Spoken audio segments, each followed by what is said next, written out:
strive for the best, not just a DEI hire, not just a spot just because of my disability.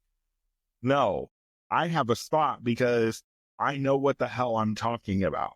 I have a spot because I've really been through some stuff and I know that I can help people.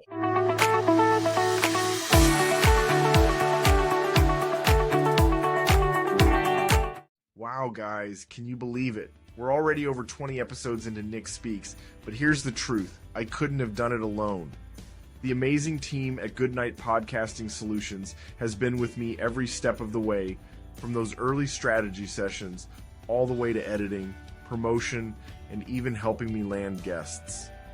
They've made it so all I have to do is show up, record, and focus on delivering the message. Kyle at Goodnight Podcasting Solutions tailors everything to your unique needs and is so creative to give you what you're looking for. But one thing's for sure, he gives 110% to help you create an incredible podcast. So if you've ever thought about starting your own podcast, now's the time. Hit the link in the show notes, set up a strategy session with Kyle, and get ready to take your podcast to the next level. Trust me, you won't regret it. Hello, everybody. Welcome to this new installment of the Nick Speaks podcast, the podcast dedicated to the disabled community, where we speak up, speak out, and speak loud about the issues that matter to the disabled the most. I'm your host, Nick Comstock. Guys, thank you so much for joining me here today on this episode of Nick Speaks. I'm so happy to have you here. Please like, follow, and share this podcast. And if you're on a podcast platform like Apple Podcasts, please give this podcast a good rating so that more people know about Nick Speaks. And if you are watching on YouTube and you have not subscribed to my YouTube channel yet, please do so and make sure you hit that little notification bell so you can get notified every time an episode of Nick Speaks drop every Tuesday at 7 a.m. So, you guys, I'm going to get right into today's show. And I'm going to say this. I honestly don't understand a lot of disabled people. And let me tell you why. You know, over the past couple weeks since President Trump became elected, I have watched disabled people absolutely lose their crap on social media. I mean, it has just been insane.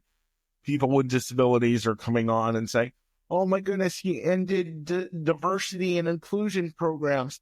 He doesn't care about people with disabilities. Oh my goodness, he's going to end Social Security and Medicaid and he's going to take it all away. And I'm like, okay, I understand the concern there. But let's go through diversity programs. What is a DEI hire? A DEI hire is someone that they hire to speak to a certain community because the person doing the hiring doesn't want to go into that community themselves or doesn't want to do anything within that community. They would rather find someone within that community for one reason. For two reasons. Number one, they don't have to go into that community that they don't like and want to deal with. And number two, it makes them and their company look good. So that's why they do these DEI hires. A DEI hire is someone who is hired based off their color or based off the fact that they go home and sleep with a guy instead of a woman or a woman instead of a guy. Or based off of the fact that, they live in a poor area and they need someone to represent the poor part of the community. It has nothing to do with bringing these communities' voices to the table, but it has everything to do with checking a box. And I have said this many times on my program here at Nick Speaks, and I've said this many times on my TikTok. If you're not following me, follow me at Nicolas Comstock. I don't want to get hired simply because I am disabled. I want to get hired. I want to be a part of projects because what I bring to the table is going to take the project or the company that I am with to the next level. Because you know what?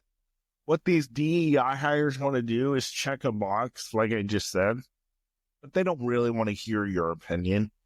They don't really care what you have to say. They're just checking a box. I'll give you a perfect example. I just posted this story on my TikTok yesterday. Today's Friday, and of course this airs on Tuesday. But I just posted this video on my TikTok the other day, and I talked about my DEI experience and how I was a victim of DEI. I'll give you the story. Back in 2017, I was living with my grandparents at the time in a county that's about an hour and 20 minutes away from where I am now. And we had moved to Ohio to get me better benefits so that I could have more of a life. We really moved because our pastor went to prison for sleeping with a 16-year-old, but my parents wanted to use me as a scapegoat anyway. So no, but one of the reasons we truly did move was so that I could have a better life. And so I was living with my grandparents at the time. At the end of 2017, I got a phone call from my case manager's supervisor at the county board of which I was enrolled in for services at the time. And they said, Nick, do you have a moment to talk? And I said, sure. They said, I have to close my door to talk to you. And I was like, oh, crap, what did I do now? What caregiver filed a complaint against me now? And they're calling to get my side of the story because I've had that happen too. And she said, as you know, we have a new superintendent coming in to manage the board. I said, yes, I'm aware of that.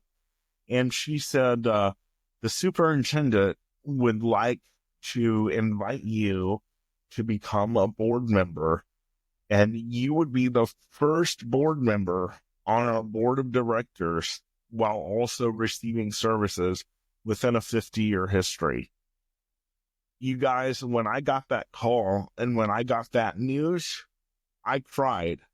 When I hung up the phone with the supervisor, I cried because finally somebody wanted to hear me. Somebody wanted to hear what I had to say. Somebody in power thought my opinion mattered. And so we went through the process. I was appointed to the county board by, I believe, the county commissioner, and I was sworn in as a board member. Well, this was a big deal because I was the first person receiving services from the county board while also being a board member within their 50-year history. No one else had done this yet. This was just on the beginning lines. Now in my state, I believe it is law to have someone represented on the board as a person with a disability in that county. And to tell you this, before I go on with this story, I will probably never do this again because of what I went through. So anyway, at the time in 2017, I was thrilled. Like I said, I cried. Somebody in power actually wants my opinion. They actually think my opinion matters, all that type of stuff. So I go through, I get on the board, and I get sworn in, and I'm doing all kinds of local press. I mean, I'm doing newspaper interviews. I'm doing local TV interviews. I mean, I'm in Columbus Dispatch, which is the newspaper here. I mean, it was a really big deal. And all these reporters were asking me the same question. They said, Nick, what do you want to accomplish in your 40 years on the board? Because it was a 40-year appointment. And I would give them all the same answer. And I would say, well, I want to be a voice for people like myself who go through things with caregivers on a daily basis. And I want to be able to help give caregivers more of a voice. And I want the people to get a front row seat who give money into this organization, what goes on in the lives of people with disabilities. And that was the answer that I gave. And I said, I want to, give people a voice that may not have a voice. And everybody said, oh, that's wonderful. That's great. Yes, we need something like that. And when you're being appointed to a board like this, you go into what's called an executive session with the board members.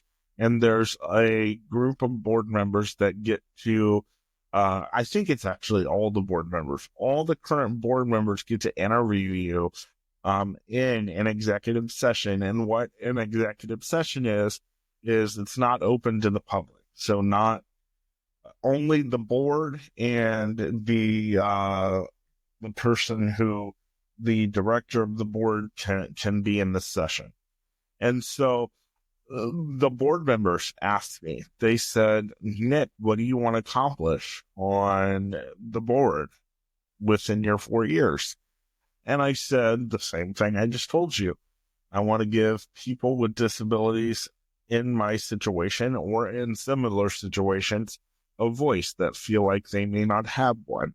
And I want to, try to figure out if we can get caregivers more money and all this type of stuff. And they said, oh, that's wonderful. We need it, blah, blah, blah. Well, in the midst of my press tour that I was going on, and it wasn't a real big press tour. It was a couple local TV stations, and I took pictures, and the agency gave, I think a couple local news stations, a press release. I'm not like Reba McEntire here, but I'm not going to ABC in New York, but it was a pretty big deal. So, I gave them the same answer. Well, after my press tour, I went in to the superintendent of the board and I said, I would really like to give a more sufficient answer to the press about what my 4 years on the board is going to look like. And, because they're telling me, they're asking me, what do you want to accomplish? And I've already said some things, and the superintendent of the board shocks me from this point on, and they say, you're not allowed to advocate as a board member. You're not allowed to have an opinion. You're just allowed to be a board member. At that point, I literally thought, and at some point within the process of this, I said, well, then why the hell am I here? And they never really answered my question. I take that back. They did. They answered my question with, well, I wanted to give you an opportunity to give back and realize that everything is not about you. And I'm like, well, duh. I just spent a press tour saying I want to be a voice for other people in my position. Of course, I know it's not about me. Duh. So shortly after that, I realized that, hey, they landed on the, I landed on the front page. They got their story, and I allowed them to use me as a token for 18 months because that's how long I stayed on the board. And then I moved to where I am right now. And I said, never again, I'm going to let that happen to me. Never again will I let that happen to me. That's why I'm telling people with disabilities to chill out when it comes to President Trump shutting down these programs. Because these DEI hires, the people who hired you, don't want to hear from you. They don't care. They just want a voice for your specific community, so they don't have to deal with your specific community, and they can put it on you. But when you come to try to bring real change, they're going to say, be quiet. We don't want to hear what you have to say. And I know that's true because that's what happens to me. Now, I was a volunteer. I was not hired. I did not make any money being on this board of directors. But I believe that because I was the first person with a disability, and the only reason I was appointed to that board was because I had a disability. It wasn't because they wanted my opinion. Because let's be honest, when you go into state offices and county boards to tell your opinion, if you start telling it too much, you get blacklisted. You get looked at as a difficult client. Because what these agencies want to do is give you the bare minimum of these services. And then you and I, who are disabled, are stuck making videos and podcasts complaining about them. But then we talk about shutting these programs down or cutting these programs, and people with disabilities freak out. They don't care about us. They don't care about you anyway, disabled person. You have to carve your own path out here. You have to do this. That's why I'm doing this Nick Speaks podcast, is because I'm trying to make a way to employ myself. Yes, I want to give a voice for people with disabilities. Yes, I want to make people laugh every day. But yeah, I need to make some extra money too, because Social Security and Medicaid and food stamps aren't cutting it. That's why I'm here. And I'm also here to show people with disabilities that this is possible. You don't have to stay on the tight shoes. You don't have to stay on the tight shoestring forever. You can make a difference, and you don't need Social Security and Medicaid waivers and DEI programs in order to get attention. Yes, it may be hard to do it yourself, and it gets exhausting. Last week, I did an interview with Tracy Gardner. If you haven't went and listened to that interview, go listen to it. We talked about how advocating for things that we know we should already have access to, not because we're entitled and we're disabled, but because we're normal human beings, also is exhausting. Being an advocate for yourself is exhausting. Listen, carving my own path is exhausting. You think it's easy filming a podcast every week? No, I have to sit here and try to go find guests for you guys. And if I don't find a guest, I have to come up with a topic to talk to you about for about 30 minutes or so. That's very tiring. And it's very hard to do. But I want to do it, and I'm glad to do it, because I know it's all going to work out in the end if I continue to work hard and strive for the best. Not just a DEI hire, not just a spot just because of my disability. No, I have a spot because I know what the hell I'm talking about. I have a spot because I've really been through some stuff, and I know that I can help people. And once people see that I've been able to carve my own path, once people see that you've been able to carve your own path, they will come crawling to you. But let me just say this.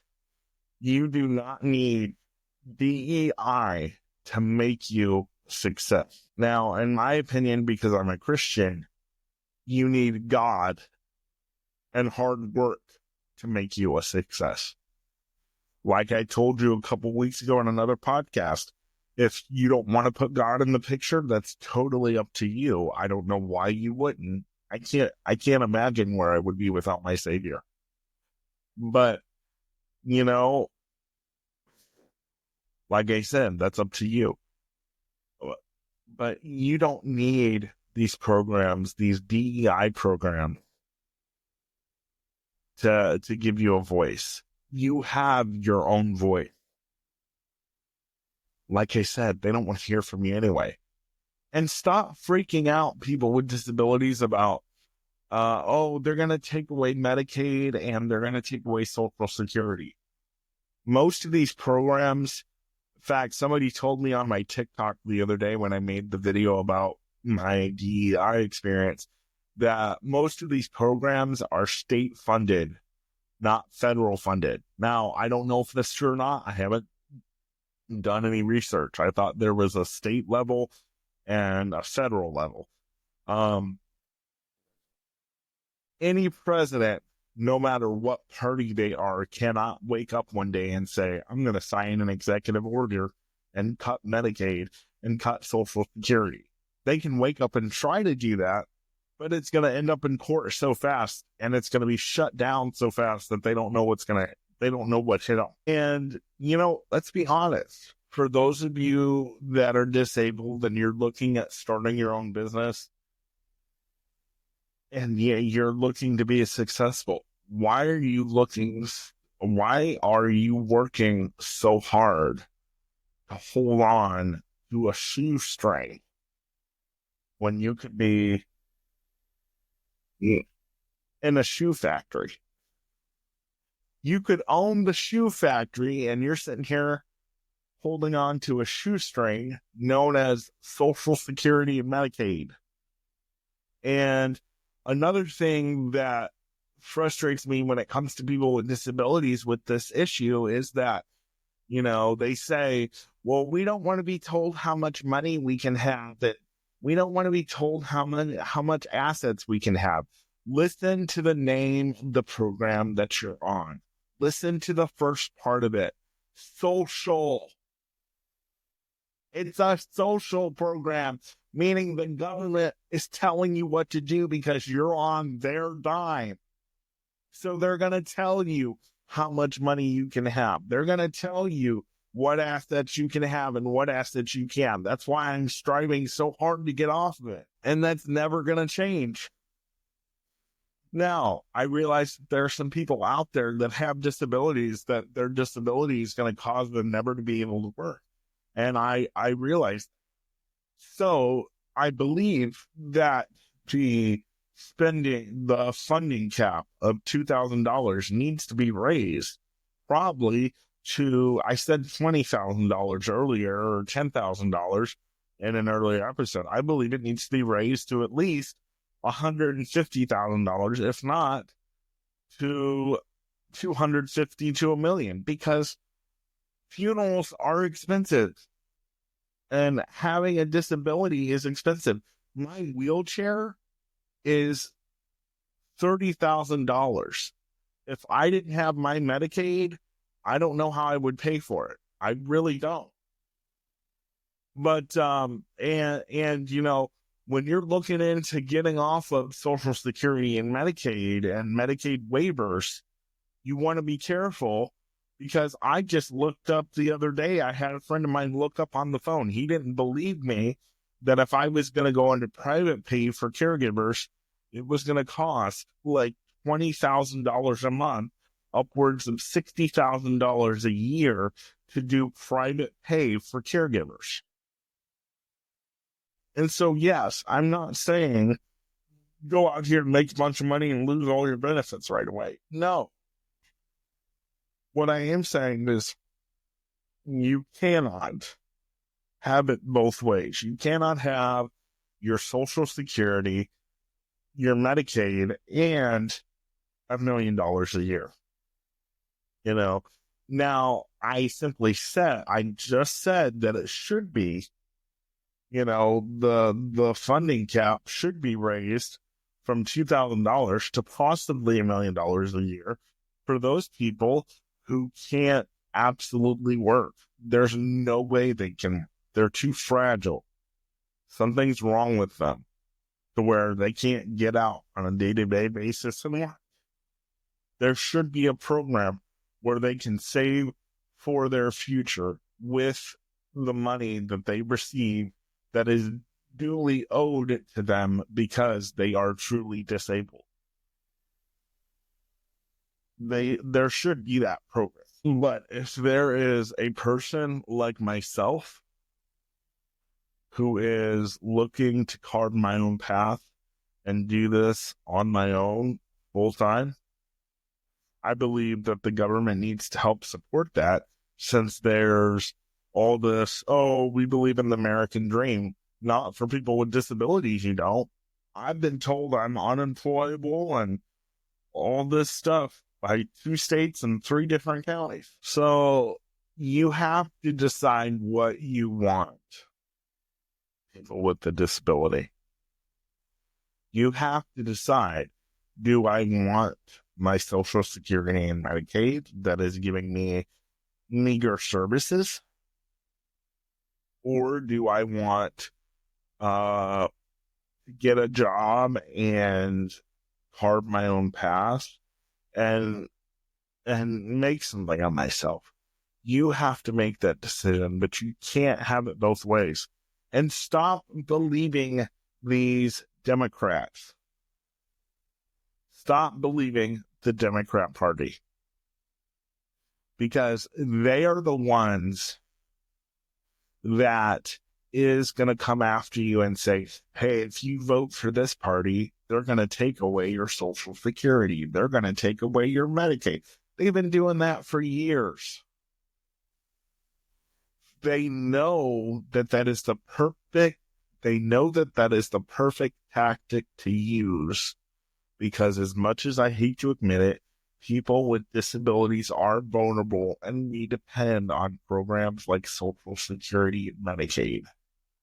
So when we hear things like, the other party's going to cut programs, the other party's going to take it away, the other party's going to get rid of it altogether, the other party's getting rid of DEI, that means your employer doesn't have to keep you. Listen, if your employer doesn't want to keep you after they shut down a DEI program and that's how you got hired, then that should show you that your employer didn't want you in the first place and you were only a DEI hire, period. Are you tracking what I'm putting down? So, I mean, if your employer's going to let you go because of DEI, that means your employer sucks in the first place. Are we tracking? Are we tracking together today? I mean, so honestly, and that's what the Democrats do, because they don't have anything else to go on. They know right where to go. They know the most vulnerable areas. They know to reach out to the poor. They know to reach out to the disabled. Because if it wasn't for programs like Social Security and Medicaid, I'll be honest with you, disabled people wouldn't be able to live. But you've never heard a Republican, at least I haven't in my lifetime, say, I'm going to take away Social Security. It's just not going to happen. Realize that it is a scare tactic. Now, are cuts going to happen to Social Security and Medicaid? Yes. I do believe cuts are going to happen to Social Security and Medicaid. And they should happen. I just got off the phone with somebody yesterday because there's something I'm trying to work on I'm trying to get a benefits analysis.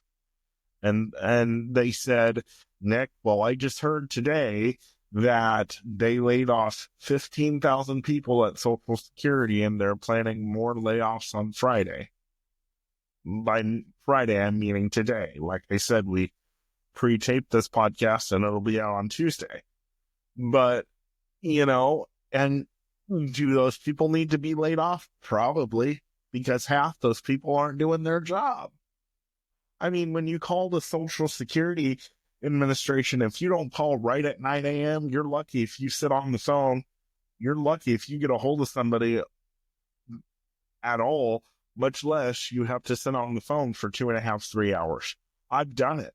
And then they hang up on you after the 2.5 or 3 hours. 2.5 or 3 hours. I can't talk today for some reason. But so look, disabled people, this is what we need to do. We need to do this. Ready? Deep breath in, deep breath out. Deep breath in, deep breath out. And we just need to chill because it's gonna be okay. From a Christian perspective, God has not fallen off the throne and he's never going to. God's got you. He's better than any DEI. He's better than any Social Security. He's better than any Medicaid program. He's better than any Medicaid waiver. He's got you. God won't let his children fall. I really hope that this program today for Nick Speaks has really helped some of you to calm down and just realize, hey, I can carve my own path. And I really hope that it's made you realize that DEI wants nothing to do with you. If you're disabled, if you're Black, if you're gay, they want nothing to do with you. All they want to do is check a box and give you a seat at their table so that they say they have your community representation, but they don't want to hear from you or your community. That's why you have to speak up, speak out, and speak loud. Because that's the only way these communities, the disabled community, the gay community, that's the only way these communities are going to be heard. Not being hired by some company who wants to be diverse and inclusive, but really speaking up from their life experiences and not letting anybody shut them. I hope this episode was an encouragement to you today. Make sure that you follow me on TikTok at Nicolas Comstock and subscribe to my YouTube channel at Nick Speaks, where you can type in my name, Nicolas Comstock, and you can follow me on Apple Podcasts, Spotify, and you can email me at nickspeaksofficial@gmail.com if you want to be on the show, or if you want to drop a note about today's show, or have me come speak at your event. I would love to come speak for you guys. So just reach out to me at nickspeaksofficial@gmail.com if you want to do any of those things, and I will see you next week. This is the Nick Speaks podcast. I am your host, Nicolas Comstock. This is the Nick Speaks podcast, dedicated to the disabled community, where we speak up, speak out, and speak loud. I will see you guys next week.